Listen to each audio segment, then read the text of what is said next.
regional biomechanical exam for the upper quadrant. So I'm going to look at cervical range of motion, shoulder range of motion, probably thoracic and scapular positioning as well. Then we're going to go into pivums of the neck and pavums as well. There are some hypermobilities and hypomobilities that I suspect, so we're going to see if those are present. First things first, I'm going to come behind you again. Alright, so let's have you turn your head left and right. Even though we looked at these in the scanning one, face forward, look down and up. Good, face forward and side bend. Good. All right, and then I'm gonna have you cross your arms over your chest. We're gonna look at thoracic to screen that. So turn left. Good, and to the right. Good, and then face forward. Let's side bend. Good. Looking at some biomechanical relationships between the two. And then let me actually have you stand on up. Let's do shoulder next, standing. All right. Let me have you go both arms forward. Good. And then both arms up to the side. Good. I'm gonna have you face that way so I can look at your scapulas while you do that. Up. Good.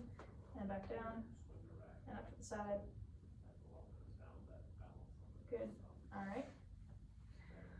Alright, I'm gonna have you go forward again. I just want to see how overpressure is tolerated. Good. And then back down, up to the side. Good, pretty good. Alright, and then I'm gonna have you take your right arm, we're gonna reach it behind. Good. And then hang on. Good. Good. And then reach it behind your head. Good. And then left arm. Good. And then right arm behind the head. Good. How'd all of that feel? Good. Okay. Let's have you lay down on your back. All right. So for pivums, have you come over. You want to come around this side?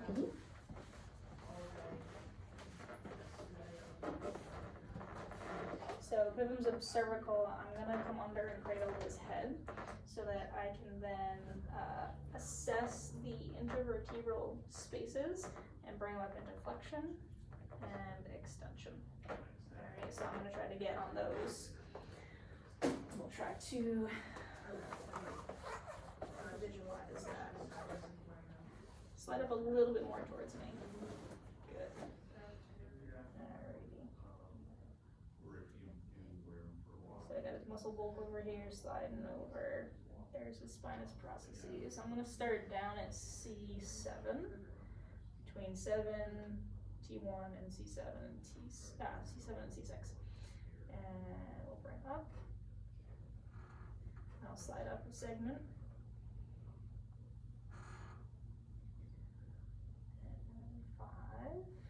Something there.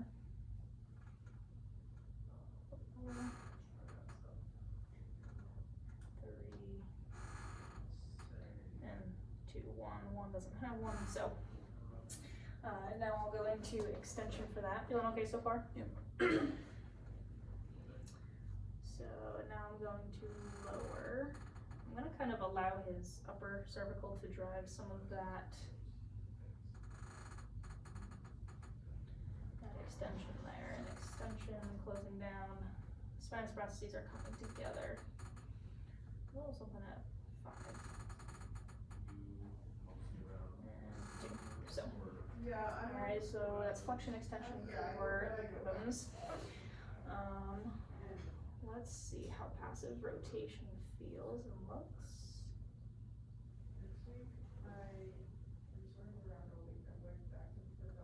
Willing to go both, good.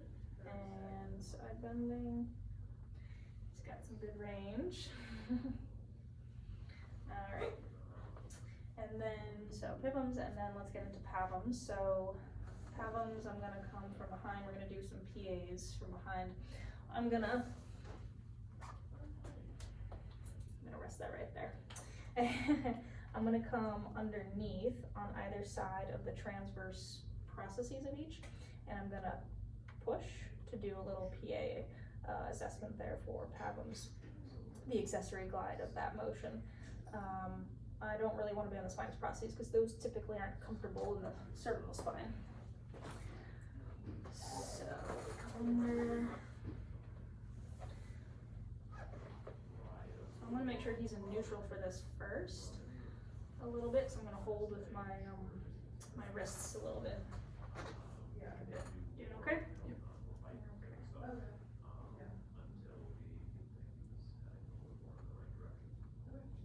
I'm just using my side of my fingers here.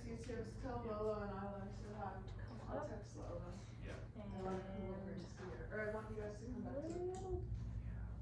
This is okay for the most part.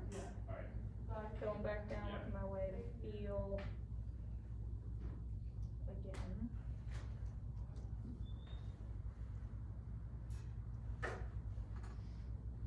Okay. Feels pretty even throughout for him anyway. I suspect the patient though, for the case has some hypermobility at C6. Based off of their symptoms with probably some referred pain to the left shoulder. So we'll get into some manual techniques to address that, but I also suspect he would have upper cervical restrictions, and in the manual we're going to address some of his possible rotation left restriction there.